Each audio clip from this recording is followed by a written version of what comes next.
Hey, welcome back everybody. So today I'm going to do a video that I've wanted to do for a long time, and that is on the subject of electric vehicles or EVs versus gas vehicles. Now there's videos about this kind of stuff all over YouTube, and you've got the people that are staunch electric vehicle, right, that it's electric all the way and we need to get rid of fossil fuels and we need to do away with gasoline cars completely. And then you've got the other crowd where it's like, I will never have an EV vehicle and that's fine, but EVs shouldn't exist and it's terrible and gasoline forever, you know. You've got both extremes when it comes to this. I'm a little bit in the middle on this, in that I, under the right circumstances, I would own an electric vehicle because they do save you money on fuel in the long run. However, one of the issues that I have with EVs right now is they are so dang expensive. You know, when you're talking $50,000 to $80,000, some of these are upwards of 100 grand. So I use this example a lot. I've talked to people about this. I did the numbers. I have a Dodge Ram pickup with a Cummins diesel engine. Now, this truck's not new, but it is in very good condition and it's got lots and lots of life left in it. I paid just a little under $20,000 for that pickup. And it's a 1-ton non-dual wheel truck that I pull a trailer with. And you know, I looked at the Ford Lightnings. In fact, a friend of mine a while back, he had a Ford Lightning, and I said, you know, I'd like to see how this thing tows. I have a car trailer, and we had a Mazda 6 on the trailer and a few other things that we had stacked on the trailer. We weighed the trailer with this car on it and some of these other components. Anyway, we weighed this trailer and it came out to 5,800 pounds, which, you know, a half-ton pickup should pull that, no problem. I said, hey, let's take the Lightning, you know, I had about a 180-mile round trip to do. So my buddy brings his Lightning over, we hook up the trailer, we got everything strapped down, ready to go. And in the Lightning, it has an indicator that tells you how many miles you can go on the charge that you have. We started off and it said you have 200 and something miles, no problem. I think we were only going 190 round trip. So we're like, no problem. So we take off and we got about 15 miles into this trip, and that indicator that shows you how many miles you have left just started tanking. I mean, it went down to a ridiculously low number with that trailer on there. Long story short, we were only able to get about 60 to 70 miles out of this thing before it was down to about 15% of charge pulling this trailer. Well, it was clear that we weren't going to make it. So, and there was no charging station anywhere near us. The reality is I had to call a buddy of mine and he had to bring my Dodge truck. We put he met us out there, we hooked up the trailer to the Dodge Ram, and my buddy in his Lightning turned around and went and found a charging station. I don't even know how that turned out. But here's the deal. Electric vehicles, electric trucks, at least at this point in their development, are absolutely worthless if you're going to tow a trailer and do any kind of work. They don't have the range. They can't do it. Now I will say that F-150 Lightning is a nice truck. It's a beautiful truck, but utility-wise, so you've got extremists on both sides of this issue. Now, as far as electric vehicles go, they do have a place. you can't, if you're a hot rodder, you can't use the excuse, well, I want something that's got a lot of power, that's fast, because electric vehicles, EVs, are extremely quick. The performance is amazing. The issue that I see, the biggest issue I see with electric vehicles right now is the infrastructure. Two things. The infrastructure is not there to be able to charge it when you need to.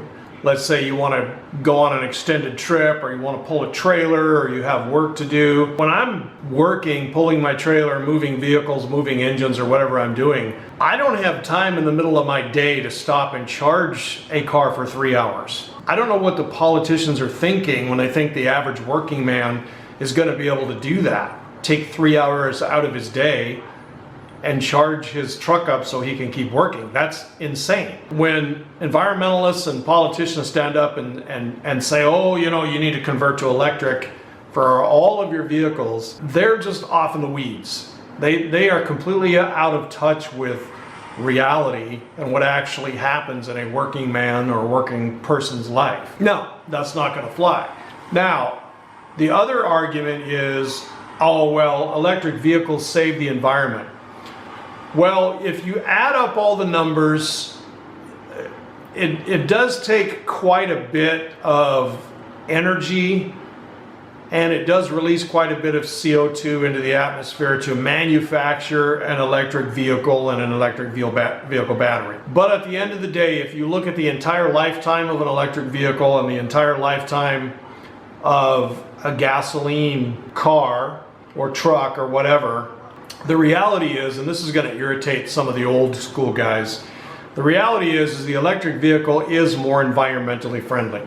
It does over its lifetime create less CO2 emissions than a gasoline car. And so, those are just facts. You can debate that and argue that all you want.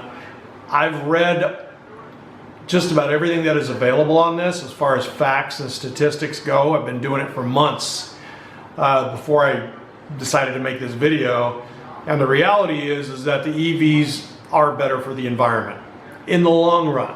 Initially, they are really not. It actually creates a lot more CO2 emissions to create the battery in the vehicle than it does a gasoline car. But if you look at those vehicles, and long term is really the goal here, if you look at those vehicles over long term, they are more environmentally friendly. Now, as far as I'm concerned, the whole global warming crowd, right? That's all propaganda. I don't believe it. I think it's nonsense. You can get mad at me. You can post whatever you want in the comments. The reality is it's just a money-making scheme. When I was a kid, they told us for years and years and years, oh, we're going to be in another ice age. Before the end of your life, there's going to be an ice age and all mankind is going to die. Well, they realized that wasn't going to happen. The extremists realized that's not going to happen. So they said, geez, what are we going to do? Oh, well, things are warming up. Now things are melting, right? So it's global warming, and we're all going to burn up, and the earth is going to melt, and we're all going to die. The earth is constantly going through these cooling and warming trends. It has been for as long as the earth has been here. It's just to think that we are causing it is just utter nonsense. That's my opinion. You can disagree with me if you want, no problem. It just means you're wrong. Okay, so the debate over electric versus gas. Now, would I own an electric vehicle? Yes, under certain circumstances. Now, my wife is she's an independent contractor. She's a nurse. And what she does is she goes around to people's homes around our city, and she does wound care. She dispenses meds. She does in-home care for people who can't get out of their home or who want that, don't want to go to the hospital, right? And she spends an average of 15, 20, 30 minutes with these people. She bandages up their wounds. She evaluates them, so on and so forth. She didn't like the 12-hour shifts at the hospital. She makes just as much or more money doing this, and she works about 6 hours a day. But she has to have a reliable vehicle. Now, up until this point, she's been using her car, which is a Lexus, and it's very economical. It's a good It's a good car, you know, it's in very good shape. It's a newer car, no problems. But I thought about it, and I thought about her situation, or people that are in her situation. An electric vehicle would actually be ideal for her because she only drives maybe 70 to 90 miles a day, right? And she hates driving. She doesn't want to do it. She does it for her job.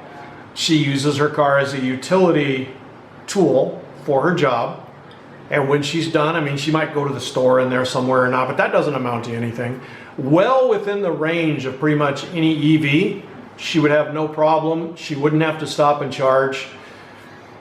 And so in her situation, or people that are in situations like that, where you're only driving a limited amount, or you're just commuting to a job and back, and maybe you stop at the store or whatever, and that's your routine, honestly, an electric vehicle is ideal. And so, you know, you come home, you're done for the day, you plug it in the morning, your gas bill is basically zero. Now, the other issue is this. The cost of these vehicles is absolutely through the roof. I mean, 70 grand, 80 grand, 90, some of them are upwards of $100 and something thousand. I mean, people talk about that kind of money like, oh, that's normal for a car. No, it's not. I have a different mindset. Number one, I will never buy a brand new car. A brand new car is absolutely the worst investment you could ever make. Now, if you want to go ahead and do that, go ahead. No problem. Me personally, if I'm going to spend 70, 80, 90 grand, I'm going to buy a 70 Chevelle with a big block. I'm going to buy a classic and finish restoring it or do whatever needs to be done, and that's going to be my vehicle. That's just me. My pickup that I have now, the Dodge Ram that I told you about, I paid 20 grand for it. It's got a Cummins diesel. It's in excellent shape. It pulls my trailer, no problem. It's a heavy duty truck. Fantastic vehicle. I love it. Yes, I have to pay for diesel and it's a little on the expensive side, but I sat down and I ran the numbers. So if I spent 20 grand on my truck as opposed to going out and buying a Ford Lightning, which won't even pull my trailer, by the way. It won't do what I needed to do, but let's say I didn't have to pull a trailer, I just wanted a pickup, so I bought a Ford Lightning. I paid 70 to 80 grand for that Ford Lightning. It would take me 14 years driving that Ford Lightning to make up the difference between the 20 grand and the 70, 80 grand I paid for the Ford. Plus, I would have a big payment every month, probably $1,000 a month. With my pickup, I have no payment because I paid cash, and yes, I'm paying for diesel, but I'm in the green for the next 14 years. Most people trade their cars that are EVs. What's the life of an EV battery? I don't think it's 14 years. Maybe it is, I doubt it. I didn't look into that aspect of it. And the other aspect is if you're going to do any traveling, if you're going to do any kind of work, right now the EV technology and the infrastructure for charging is not there. I'm sorry, it's not. I'm not totally against EVs. I think they have their place. I mean, my goodness, the railroads, the trains, these big giant locomotives, they've been hybrid, diesel electric, right, for 50 years. So it does work. I actually like the hybrid idea a little better than I do the all electric idea, because then I'm not going to be chained to a charging station. So, you know, there's that middle of the road piece of it there. Although most of the hybrids that have come out, I wouldn't drive because they're just ugly and stupid looking. If they came out with something that was, decent, and they have a few, Lexus has had some pretty decent ones and stuff in the past. But as far as all electric goes, maybe we'll get there at some point in the future, but I can tell you right now, guys, we're not there. My son has a Tesla, but he is in the situation where, he's independently wealthy. He doesn't really even work except online. And he just drives for leisure and luxury. He doesn't take, if he needs to take a trip, he rents a car or he flies. He doesn't take his Tesla. And so for him, that car is ideal. So the environmental impact to me is a non-issue, because up front the environmental impact, and here's the other thing, is the lithium that is required for those batteries. It has destroyed massive swaths of land in South America, just made it uninhabitable for a long time. The other thing is it's not just lithium. There's also the issue of cobalt. Now, cobalt mainly comes from Africa, and it is mined out of the earth. Now, it's not really an environmental problem with cobalt mining so much as it is a moral dilemma, in that I did some investigation, and man, if you watch the documentaries and stuff on this, it's just crazy what's happening there. The amount of child slave labor that is used at cobalt mines in Africa will boggle your mind. It's an absolute humanitarian catastrophe. So, you know, if you have an EV and you're looking down your nose at people that drive gas and you say, well, I'm saving the environment, and how dare you drive a gasoline powered car, and we need to get rid of fossil fuels, it's destroying the world. Nonsense. The child slave labor that's happening for the cobalt mining to supply the amount of hybrid batteries that we're making now, which is a very low percentage, is an absolute tragedy. Children's lives are being sacrificed in slave labor. They're working them to death in these cobalt mines, all so the environmentalists or the people that look down their noses and think that they're saving the environment because they have an electric car can drive around and feel good about themselves. It's nonsense, okay? If you have an EV and you are an environmentalist wacko and you feel like you're doing your part, no, you are contributing to horrible child slave labor in Africa. That's what you are supporting when you buy an EV.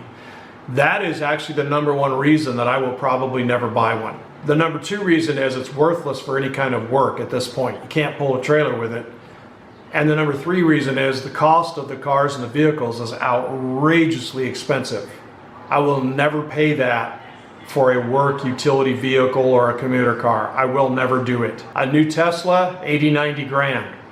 I can buy a used Toyota Corolla or a Honda Civic with a gasoline powered engine for $10,000 to $15,000, and it'll last me another 10 or 15 years.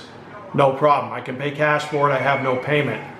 Buying a brand new electric vehicle at the cost and the hassle and everything you have to go through to get that thing charged, and you have to look for charging stations, and you have to worry about, you know, I can stop and gas up my Honda Civic in 5 minutes. You go to a charging station with your electric car, if you can even find one, there's 5 cars in front of you and you got to wait 7 to 12 hours. So these people are waiting all day, between 7 and 12 hours to charge their electric vehicle. How does that make sense? How does anybody look at that, think about that, and go, yeah, that sounds good. I think I want to buy one of those and get into that situation. I'm sorry, that's just plain stupidity. It is. And I don't have that kind of time to waste. It's nonsense. So until the infrastructure is put in place, sorry, you can have your electric vehicle. Unless I'm able to purchase one, like I said, in my wife's situation, that is the only type of situation where I would buy one. And the price, I gotta tell you, man, the price has got to come way, way down. I wouldn't pay $70,000 for a vehicle of any kind. Just, even if I had the money.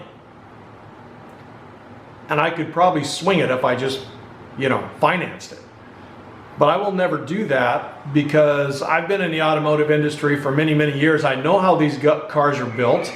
I know how they're put together. There is no car or vehicle on this planet that is worth $70,000. I don't care what anybody tells you. They're not. Wait 2, 3, 4, 5 years. Look around and find a car or a truck that's a cream puff that's been well cared for and pay